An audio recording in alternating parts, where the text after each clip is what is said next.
And this has been my kitchen.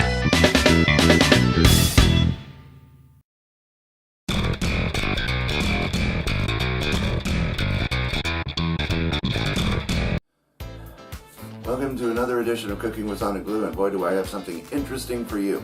Now, last time we went to Italy to make our food, and that was our Thanksgiving dinner when we made our bolognese. Well, today we're going to take a little trip over to Hungary because we're hungry and we want to see how people in Hungary eat, because they're always hungry because they're Hungarian. I don't think that has anything to do with their culture or anything. It's like walk around starving all the time, and if I've offended anybody from Hungary because they're hungry, it was just a play on words. That's all it is, a harmless play on words. But you guys have a dish that is widely accepted and widely loved by a great bunch of people, and the first time I ever heard about it was mentioned in the movie When Harry Met Sally. It was that part when they were walking along and Billy Crystal was like, for the rest of the day, I have decided that we are going to talk like this. Pepper, pepper, waiter, there is too much pepper on my paprikash. And that's exactly what we're going to be making today. We're going to find out just how good paprikash really is. Paprikash is a Hungarian chicken dish, and we got some chicken thighs all ready to go. There's about 10 of them. Wow, 10 thighs. So what we're going to need to do is start by getting this to about a 7, so medium high. We're going to heat this up over some vegetable oil. Now normally, if you can find it, we would normally use lard, but unfortunately we don't have that luxury because I don't have any lard. Bacon grease works just as good. Bacon grease, if you have it, save that bacon grease because that works as a good lard. Otherwise, just plain old vegetable oil would do. You want to have enough to coat the bottom and have a little extra. Just about like that. And so we're going to get this good and hot. While we're waiting for that to heat up, I'm going to prepare my onions. And we're going to need 1 large onion or 2 medium-sized onions. And best way to peel them is to cut them down, cut them in half, and then just peel out that outer layer of skin. And just set it aside. Make sure it doesn't get into our chopped onion here. Set that aside. And then we're just going to make sure there's no skin on our knife. And we're just going to cut in kind of thick strips like this. We want some nice chunky onion pieces. And then we're just going to dice our onion like so.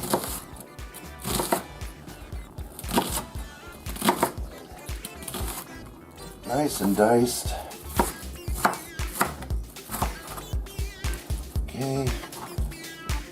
That's our first half of our first onion. And I know what you're thinking, why does everything he makes has to have onion in it where it makes everybody cry? I don't know, man. I just don't know. Okay, nice thick pieces.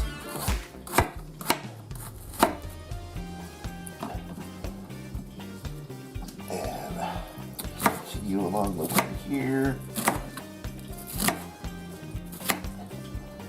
Ooh! That onion's getting to me. But there's our first onion. Heck, you know what? That might be enough onion. We might not need that second onion. That's plenty. Looking at that now, that looks like it's plenty of onion. I don't think we need any more.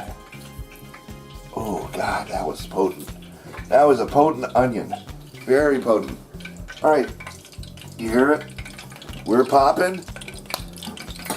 All right, first things first. We're gonna lay down our chicken. So chicken first, and I'll tell you why the chicken first, because we gotta get this browned up, get it ready, because we're gonna be cooking this in several intervals. So with the skin side down, we're just gonna lay our chicken down into a skillet. Be careful of the popping. And we're gonna cook these on each side for about 8 minutes, or until the skin is nice and crispy brown.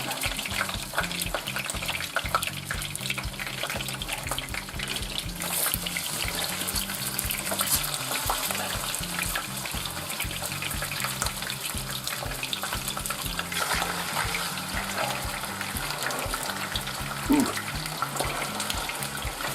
I need my crying towel back.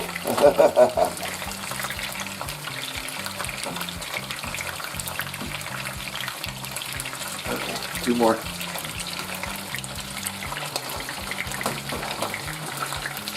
Let's squeeze that in a bit because we got about 10 pieces of chicken going in.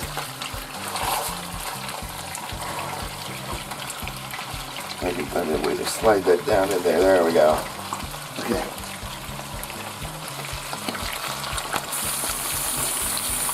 And rinse all of that raw chicken off my fingers with some very hot water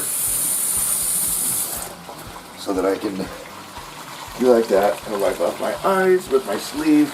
Good thing I'm going long sleeve today. Now I can see again. All right. Make sure all your chicken is down and not overlapping. They can squeeze against other chicken, but just make sure that you get a solid shot at the bottom of that pan where the oil is, and we're going to let that sit for about 5 to 8 minutes, or until, like I said, nice and crispy brown.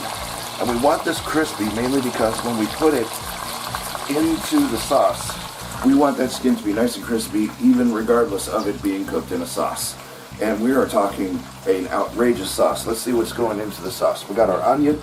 That's going to be the base of the sauce. And then we got tomato paste, which we're only going to be using probably about, I want to say 2 tablespoons of this stuff. And then we got salt and pepper to taste. And the star of our show, paprika. Now, if you can find a Hungarian paprika, it's going to be a sweet paprika. If you can find it, use that. But if you don't have it, you can make the same results, just adding a pinch of sugar to your paprika, and then it'll taste just like sweet paprika. So we're going to cover this up, let that cook a little faster that way. We're also going to be making a nokedli. A nokedli is basically a Hungarian mini dumpling. It's made strictly out of egg, flour, salt, and sour cream. Mix all that together and you make a nokedli dough, and then we're going to sift it. If you have a spatzel maker, if the closest thing to nokedli is spatzel, in the German culture it's spatzel, but if you have like a spatzel maker, run it through that. You can use a cheese grater, you can run that through a cheese grater, but since I have a square cheese grater and not a flat one, we're not going to be using this. But instead, you can use what is the next best thing, colander. Because the colander can go right on top of the pot, and you just run it through the holes in the bottom of your colander. It'll drop right into your pot, boil right up, and you'll have nokedli before you know it. This is going to be our nokedli bowl, and then after you make your nokedli, you can actually toss it with a little butter. That's going to help prevent it from sticking. And then to cook your nokedli, you just need boiling water, a little bit of salt, and then you just cook it until it starts floating. Give it about 30 seconds after you see them float. Then you remove it, set it aside, work on your next batch until all your dough is used up and you got tons of nokedli. You can actually take that nokedli and cook it like in a skillet. You can make it crispy. You can keep it as it is. You can toss it with butter, and we're going to use it as a bed for our paprikash. That 8 minutes is going to do wonders on that skin. Then when we turn it over, about another 8 minutes, and then we can get our onions in there, we can get our garlic in there, Mix that together with our tomato paste, a little bit of flour, just mix that together. You'll get a nice flavorful roux.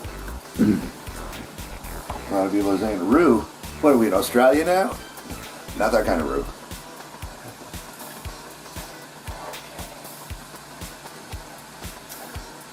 So are we in Australia? You'll never know. That's a good question. Are we in Australia? You have no idea. You never know. We might be in Sri Lanka. Has any of your viewers seen outside of this apartment? No, they haven't actually. Well, then they have no idea if we're in Australia or not now, do they? You know, if I had a green screen when I opened that door, we could be in any place in the world we want. Exactly. We could even be on the set of Labyrinth and they won't even know. We're just gonna... Also helps too to rotate your skillet as well, because some of the hot points are now like over here, and we're gonna move it to over here and get some of the chicken that won't cook over on this side. They're gonna cook over here. So lots of rotation going on. We're just gonna let that cook for a bit more. That oil is gonna help it crispen right up. And once that gets nice and crispy, we're just gonna throw in that sauce. We're gonna throw it, and we're gonna make that sauce really beautiful. Anything that's like the chicken fats are gonna be scraped up when we deglaze the pan. And then deglazing, that's basically like taking a liquid and scraping off what gets burnt on the bottom of the pan and mixing it in with whatever sauce you happen to be making. And that's how we deglaze a pan. That's one of the purposes of why your sauce turns out so flavorful. It's like if you're making a gravy, deglazing a pan is probably the best thing to add flavor to that gravy that you can think of. That way we can work on our onion, garlic, paprika. This is going to be a lot of paprika. So I got a combination of regular paprika and smoked paprika with a pinch of sugar. Should taste just like sweet paprika. And you can use any kind of paprika you want to. That's the beauty part. You can like kind of tweak and toil with the recipe a bit until it's to your liking. But this is basically the way that they would make it in Hungary. And so this is the way we're going to show you how to make it. So that way you can use your judgment, include this, omit that. Whatever you see us doing here, there's always a substitute. Did you know that if you don't feel like making your own Nokedli, you can use egg noodle, you can use rotini, you can use any kind of noodle you want to. But I want to go the traditional way. I want to show you how to make a Nokedli. And it's just like Spetzel. 8 o'clock. Let's check our chicken. Ooh, look at that steam. Whoa, look at that steam. Okay, now we're going to very carefully move our chicken onto a plate or a plate nearby. And we are just going to we're going to try to take our chicken. It's slippery. There's one. Perfect. Now what you're seeing in that pop-in is all that chicken fat. Chicken fat pops when it explodes to hot oil like that.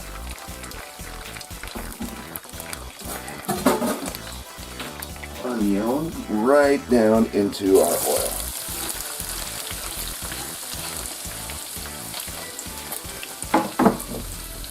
I'm going to give it a little stir here. That skin, there's so much skin under there. Oh, look at that big piece. But that's all going into the sauce, so it'll be consumed anyway. We really wanted that to go with the chicken, but that's okay. Okay, so I turned the fire down to a 4 to get it to cool down faster.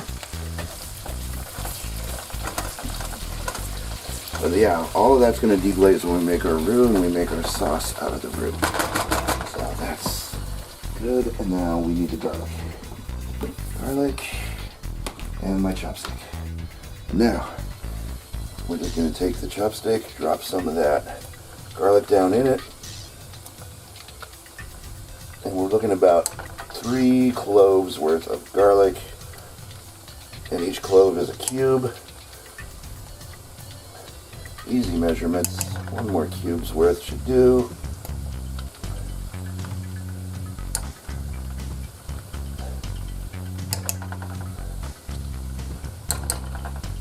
Make sure I get all that I can get out of these cubes. But yeah, I actually prefer to mince my garlic with a knife rather than getting it out of a cube. But we do have to use this stuff up, and it just happens to be there as a matter of convenience. Okay, now I'm going to kind of mix that in with the garlic, and then we're looking for a nice translucent golden brown color to our onion.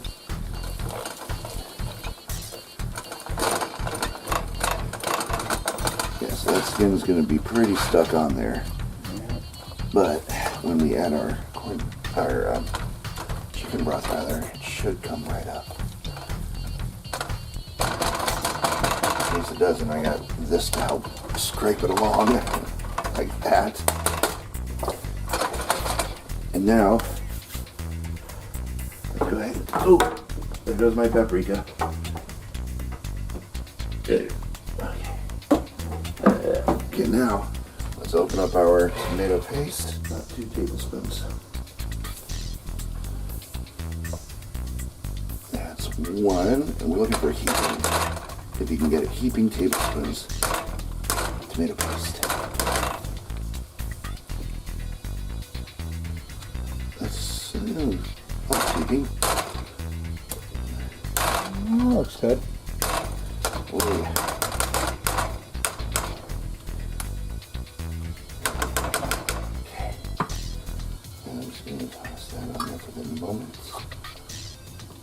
Cover it up there so you know. Okay, now I'm going to break that down a bit.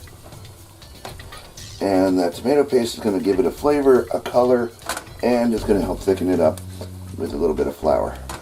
We want to break down our tomato paste before, well, let me use the spider.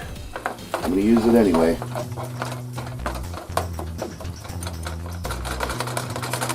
Because this is what we're going to be pulling our Nokedli out of our boiling water with.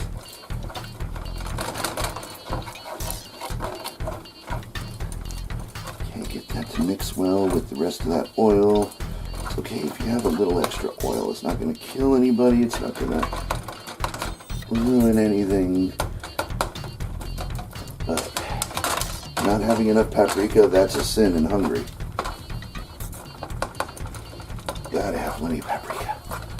So now once we get that incorporated into our onion with our garlic, we're going to add our flour. And I have a little bit of flour here. We're just going to add a teaspoon of flour. That's all you need just to allow it to thicken. About like that much. Sprinkle that on in.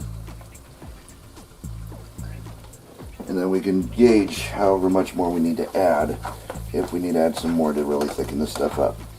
And what we're looking for is a nice, thick consistency. You know what, let's a little more. Yeah, a little bit more, I'd say. It's not quite there yet. 2 teaspoons should do us. Maybe a little more than that, because I did keep a little bit of extra amount of oil in there. A little bit more? Not quite there yet, I don't think. It's getting there. But not quite. Not quite, though, but it's getting there. Let me turn this back up again now that we're in a spot where we can really cook the heck out of it. And the whole purpose of this, not only to help deglaze the pan, because look, it's already deglazing right now as we speak, but not only to mix in and thicken our sauce, but we have to turn this back up again at a high temperature to get all that flour taste cooked out of it. Yeah, that's the last thing we want. Yeah, you don't want bland food, and flour is the blandest thing you can have in your kitchen. No. A little bit more flour and we got it. So 2, maybe like a less of a heaping teaspoon of flour. So I'd say probably that much. Yeah, that feels about right. Yeah. Let that cook in. Yeah, that feels about right. It's looking beautiful already. And then once it starts to really thicken up, you might add a little bit more to get, because there's a little excess here and there. But we want a nice thick substance. Almost like you're making gravy.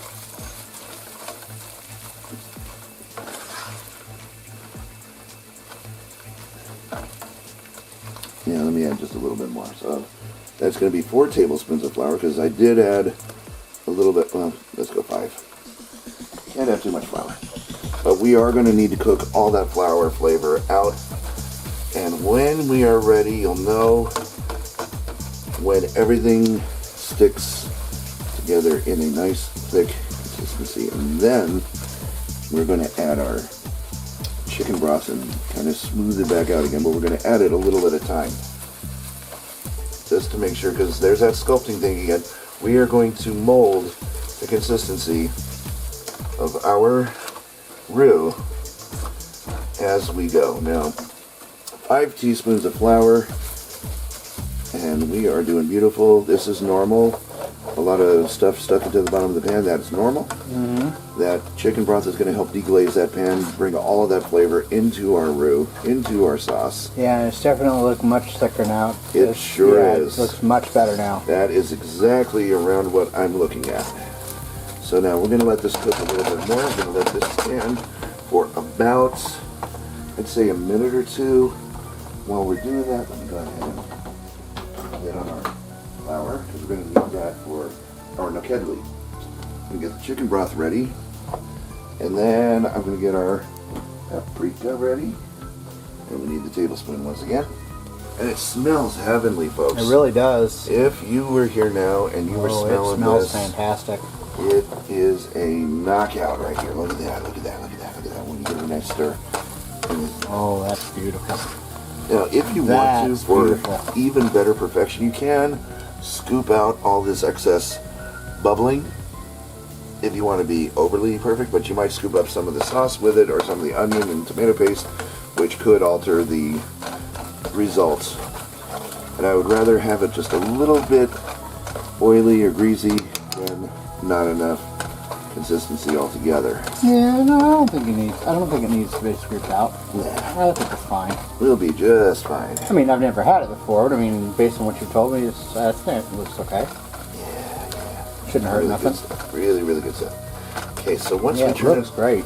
onto a medium-high heat and get all of this really, really well incorporated in, you want to get a nice heavy simmering going on your onion before you add your chicken broth. And we're almost there, almost ready for that chicken broth. The onion is starting to look beautiful. Mm-hmm. And so, first things first, 2 cups of chicken broth are going to go in. Then we're going to add our paprika, mix that in. Then we're going to add our chicken back into everything, and we're looking for enough chicken broth to cover the chicken, but not completely. We're going to be basting the top of our chicken with the sauce. So you want the tops of So basically, you want to bath for it, not right, cover it. Right. You want to bathe it, not drown it. Makes sense. Yeah, I think that all that flour is well cooked, incorporated. Yeah, it looks like in. it's gone at this point. So I'm gonna just make sure I have a precise measurement. Good plan. And like I said, if we need to add more, we can add more. But we're looking to really bathe. Better to add more than have to take it back out. Right. Taking it back out is what the thing you can't do very well. Exactly. And if you have too much, you can always cook all that extra out of it just by a little bit more. Okay. Just by cooking the with the top off. And that's going to help evaporate some of that extra liquid if you have extra. But we should have just enough. Now we're going to add the rest of that paprika we have. And for that I'm going to need, there it is, 4 tablespoons of paprika. And you can use a combination of regular and smoked paprika if you want to. That's 1 tablespoon. I had about 2 tablespoons of paprika in here. So I should have plenty of smoked to help turn either way here. So, all right, let's find out if your measurements are spot on here. it's okay if I get a little extra in there because we put a little extra flour. Mm-hmm. Yeah, looks like you got 4. That's 4. And you know what? Gonna get a little more? Let's go for broke. All right, why not? Because I'm using feelings with my cooking like I usually do. Like you said, a little extra is not going to hurt it. Right. Now we're going to stir all that lovely paprika in, and we should have a nice, rich, deep red flavor. Make sure there are no clumps. And using the back of your spoon, we're going to stir all that in, thin out our roux, until you have a nice, thick, deep, very, very deep red sauce, and that's going to be our Paprikash sauce. And you can tell how well this stuff is deglazing the bottom of the pan.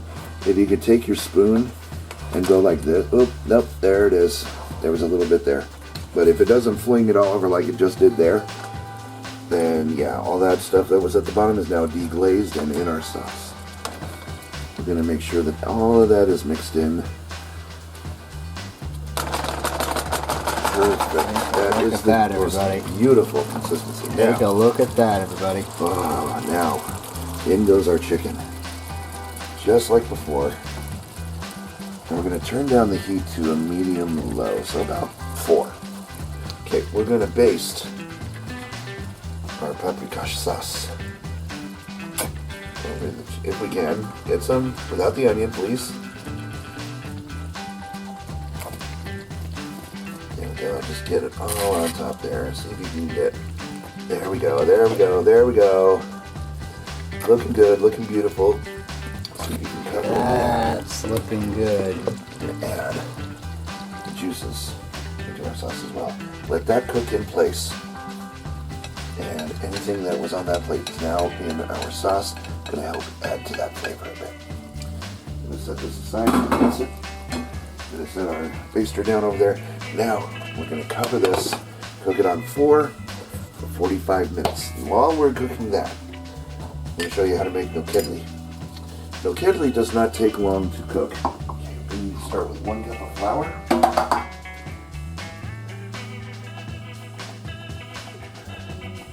It'll be like a heaping cup of flour. If you have a little extra, that's okay, as long as it's around a cup. Cup of flour going in. Not one of them. Broke. I have more flour though, don't worry about it. Okay. Then, where's my eggs? There's my eggs. We're going to add 3 eggs. If you have large eggs, then you might only need to get away with just 2. But these are small eggs, so I'm using 3. Now we're just going to break them right into our flour.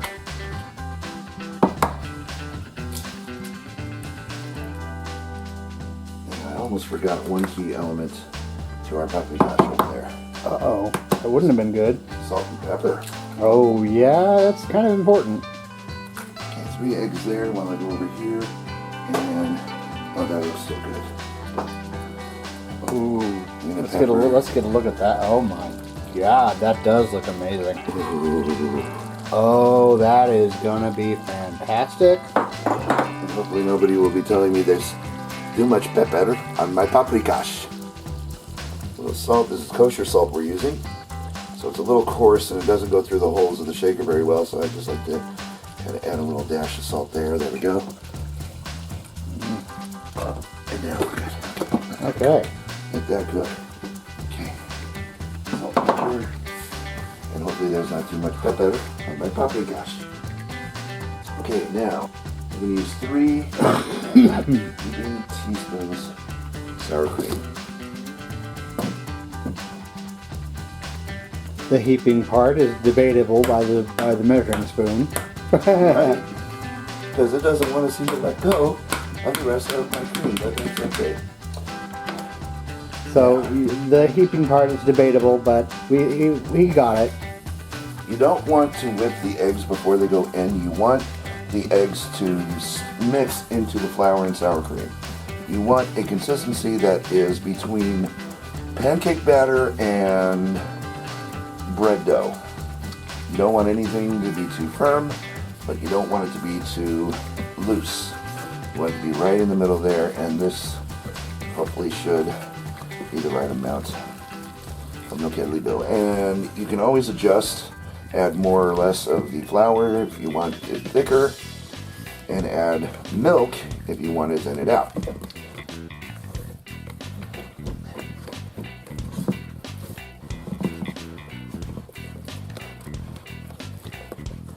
Well, I don't know the consistency you're going for, but it looks good. I need a little more flour. Should be plenty. And then if we added too much flour, we'll just add a little milk to help thin it out. But this is the only ingredients necessary to make Nokedli dough.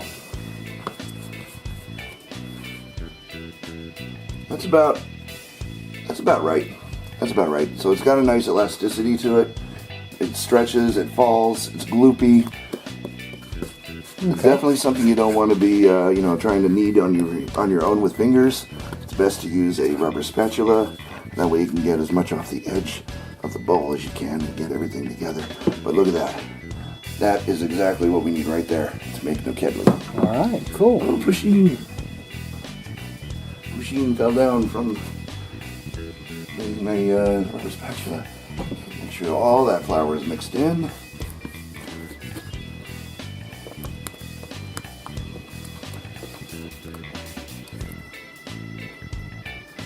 Okay, now there's another step to that Paprikash. That's not the final step of waiting for it to cook. 45 minutes to cook in that beautiful sauce the way it is. Then what we're going to do is we're going to add a cup of heavy whipping cream. And we're going to mix that into the sauce, put our chicken back into it, baste it, let it cook a little bit more to get that creaminess achieved. But you add this last, again, because you don't want to cook whipping cream too early because it's going to, it's not going to taste all that great if you cook it early in. So we got to save that for last, right before we are ready to serve it, and we got a little bit more to go in the cooking time. Timing is everything when you make Paprikash. And that smell. Oh, that smells great. Almost like going into like a pastry shop and you're smelling the pastry. Ooh, yeah, it does. Doesn't it? It smells real good. Okay. Yeah, I can smell the pastry dough smell. Yes. Definitely. All right, that is perfect. I don't know if that's how they say it in Hungary, but the only Hungarian word I know is evet. And that actually means yes. Very strange word, evet. Doesn't sound like it would be yes, but it is. Okay, so we're going to get that boiling. We're going to turn that up to an 8. We wanted to get this stuff boiling because we've got fresh dough on the rise that we are going to make a lovely Nokedli. And now you're probably wondering, now you said this was just like Spätzle. Spätzle is a German form of what this is. The only difference is the ingredients. Spätzle is just water, flour, and egg. This has sour cream in it, so it's going to have a different taste. It's going to have a different level of fluffiness and flavor than Spätzle. But it's made the same way, it looks the same, it'll taste the same, it's just there's more water in the Spätzle than there is in this stuff. We're just going to drop our batter, our dough, Nokedli dough, right into the colander. Get as much of that out of there as possible.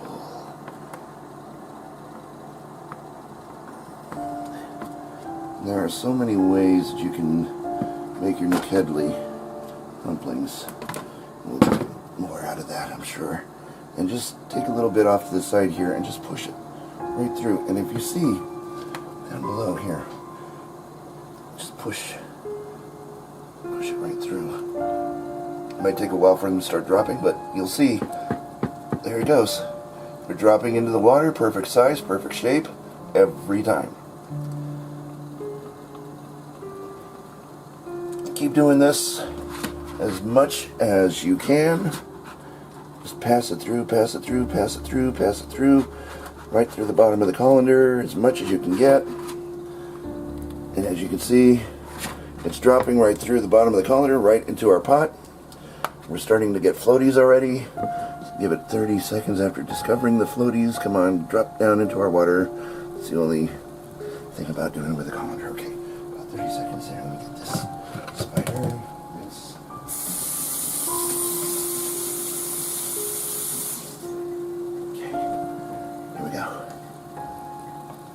beautiful pieces of Nokedli. That's all it takes. Then you just drop them off here and go again with another batch. Now you know why we needed the spider.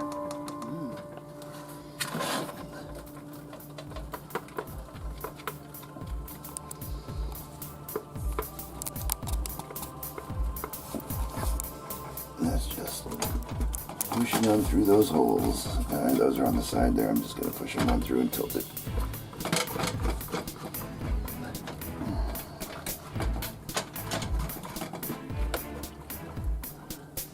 Okay, now on the other side here, scrape what is hanging off of the back. There we go. Bless you. Bring over our plate. It's already cold. Okay. Oh, wow. Look at that. Alright, now we're going Oh, wow. we're going to shake loose and remove our chicken. Oh, don't drop it. Gonna set it aside once again. With our heavy whipped cream, we need a little pinch of sugar first. Let's get that sugar in there. A little bit of sugar. Hope your Paprikash goes sweet. Paprikash goes sweet. Paprikash goes sweet. Mix that in as we can. A little sweet Paprikash. Let it cook for a little bit. Get that sugar to cook right in there.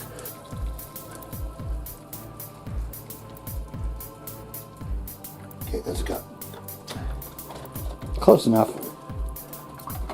Now watch this. It's going to turn a very light red. Mix all that in together with all the stuff on the bottom of the pan.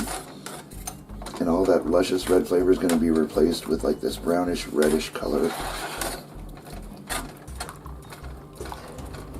And once again, like before, we're going to baste the chicken before we cook it for that last 15 minutes. So now we got sugar to help sweeten up the Paprikash. We got heavy whipping cream to make it a thicker, creamier sauce. So now that we've added our whipping cream, see how thick our sauce has gotten? It still maintains that thickness that we need, but now it's got a creamy twist to it. We're going to drop our chicken back in now. And I'm using my phone for the rest of the footage for this video. But now that we have everything covered with the new sauce, cover and cook for 15 minutes more. So 9:21 now.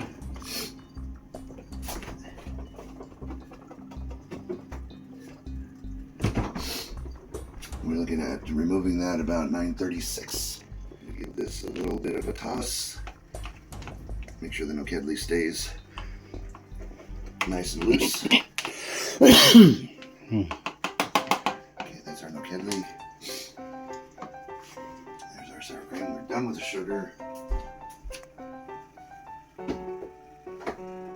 Okay. And then all we gotta do is wait for 9:36. And then I've got two plates. First, I'm going to start with our Nokedli. I'm going to lay down a bed of Nokedli. By the time that chicken is done, it'll be time to enjoy Paprikash and Nokedli.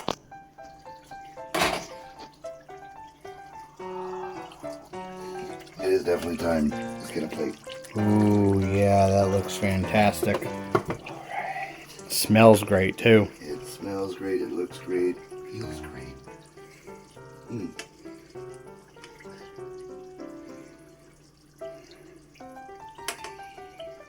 Start with 3 there. Get 3 on a plate.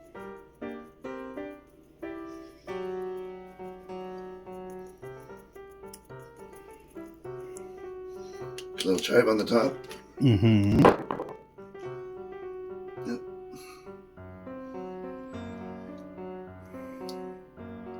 And there we have Paprikash with Nokedli, homemade, with sour cream and chive on the top. Let that melt in a little bit. And then I want to try a piece of this chicken here that kind of came up on the side here. I think you might have some bone in that one.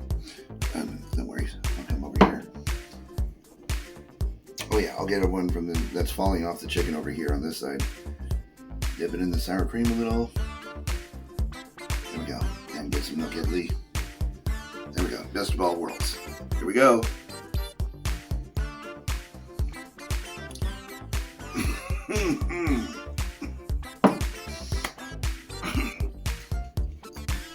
Oh my God.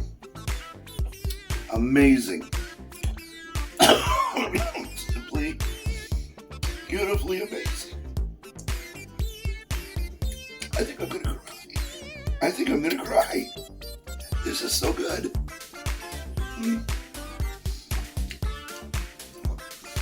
Oh, no Nokedli, no sour cream. That is it right there. All right. Bang. My turn. Your turn. You've got to try this. Let's see what we got here. See how tender that is? Yeah. Now you want to get it with a little sour cream and a little Nokedli, just everything in one. Oh yeah. Oh, you're going all in. Look at that. There we go.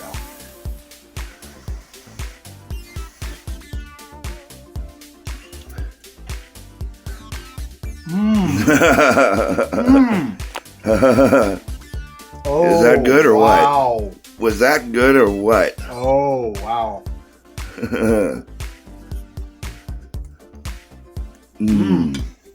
Oh, that's fantastic.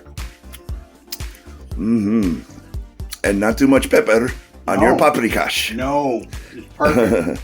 So there we have Hungarian paprikash. Oh, that's delicious, folks. And a little more chive over the sour cream because you can hardly see the chive in the picture.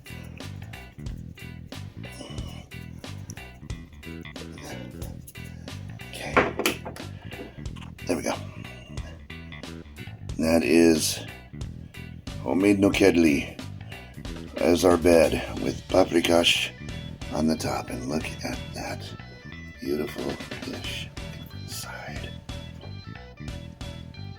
So, try this at home. You're going to be very surprised at how easy it is to make and how wonderful it tastes when it's done. So this is Cooking with SonicBlu, saying if you're not cooking good, you're not eating good. So don't be afraid to explore different cultures. You might come away with another new favorite dish.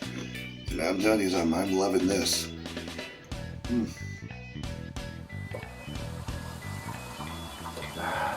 More to the point, why do we want to put the roux in the food? Oh, because roux's Want delicious. that roux in it? Oh, but Sorry, had wow. to. Had to. Wow. Had to. Had to give you something bad for the video. Wow, yeah, I say so. You're welcome. You're welcome. That's going in the bloopers. That's going in the bloopers. You're welcome. 2 more minutes. 2 more minutes. 2 more minutes. And it smells amazing. I'm watching the water. Like, that's going to help make it faster. You know what I also forgot? Uh-oh. Pinch of sugar.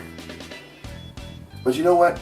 I can do that when I mix in the that, so that's okay. That's okay. We'll add that Well, in why not do it in while you're thinking about it? because we got all that chicken there and I need to mix it. So when I take the chicken out, I'll add the sugar. Don't forget to remind me about the sugar. And then we'll add. You're asking the person who consistently forgets things to remember something that's going to be forgotten in 5 minutes. Okay, fair enough. Put you here so I see it, and we'll put you on top of here so I see it. There we go. Good plan. I can't reach for the heavy whipping cream without seeing the sugar. There you And go. I know when I pull the chicken out of there, add that heavy whipping cream. I'm gonna add a pinch of sugar, mix all that together. Oh my God! Cook it for another 15 minutes. We're gonna be adding about 2 cups worth chicken broth, or enough to cover the chicken we have, and then the chicken's gonna go back in here after we mix in our paprika. Paprika first, chicken next. Chicken broth first, then the chicken. And then I'm sorry, the paprika, then the chicken. Chicken broth. God. Okay. Start over. Focus. Try again. I'm excited. Try again. Just the right time to throw in our onion, our garlic, and our tomato paste, and we'll mix all that together with a little bit of flour, make a roux, and then we're gonna thin it out with that chicken broth. And then we get that chicken broth ready. Pretty good. Again with this roux. Are we sure we're not in Australia? I'm pretty sure.